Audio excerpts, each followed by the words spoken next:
பாலியல் கொடுமைகள். 5 வயது. அப்பா, அந்த மிருகம் என்ன பண்ணலாம்? அந்த மிருகத்தை மட்டும் ஆட்சியில் இருந்ததுன்னா அதெல்லாம் வேற மாதிரி பண்றேன் வாழ்க்கையில் நினைக்க மாட்டேன். தமிழ்நாட்டிலே இன்னைக்கு சட்டமும் கிடையாது, ஒழுங்கும் கிடையாது. பெண்கள் தனியாக பாதுகாப்பாக எங்கேயும் போக முடியாத ஒரு சூழல். தினம் செய்தித்தாள பார்த்துட்டு இருக்கீங்களா?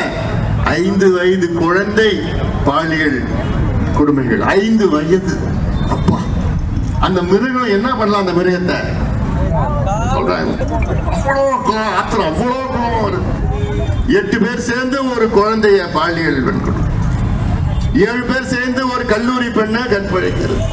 நம்ம ஊர்ல, நம்ம தமிழ்நாட்டில் நடக்குதுன்னா இதை நடக்க விடணுமா? விட்டு முடியுமா? அவங்கள இந்த பயம் இல்லை, அவங்களுக்கு இந்த பயம் இல்லை. நான் மட்டும் ஆட்சியில் இருந்தேன்னா அதெல்லாம் வேற மாதிரி பண்ணிடுவோம்.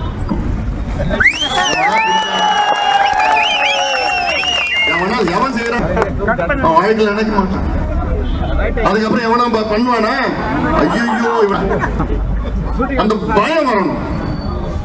இல்லப்ப பயம் இல்ல. ஏன் இது செய்யறாங்க தெரியுமாமா? எங்க பார்த்தாலும் கஞ்சா வித்துட்டு இருக்கிற, எங்க பார்த்தாலும் போதை மாத்திரை, எங்க பார்த்தாலும் தண்ணி எடுத்து மது. காரணம் யார் தெரியல? முதலமைச்சர் ஸ்டாலின். இன்னைக்கு அவர் பிறந்த நாள் நல்லா இருக்கட்டும், 100 வருஷம் நல்லா சந்தோஷமா இருக்கட்டும். ஆனா இன்னைக்கு தமிழ்நாடு மக்கள், குறிப்பாக பெண்கள் இன்னைக்கு பாதிக்கப்பட்டிருக்கிறார்.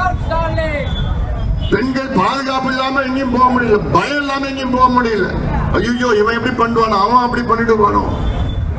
இத கவனமா வச்சுக்கோங்க, நீங்க மனசுல வச்சுக்கோங்க. ஏதோ சும்மா ஏதோ வசனம் பேசிக்கிட்டு அடுக்கு மொழியில பேசிட்டு போனா பத்தாததெல்லாம்.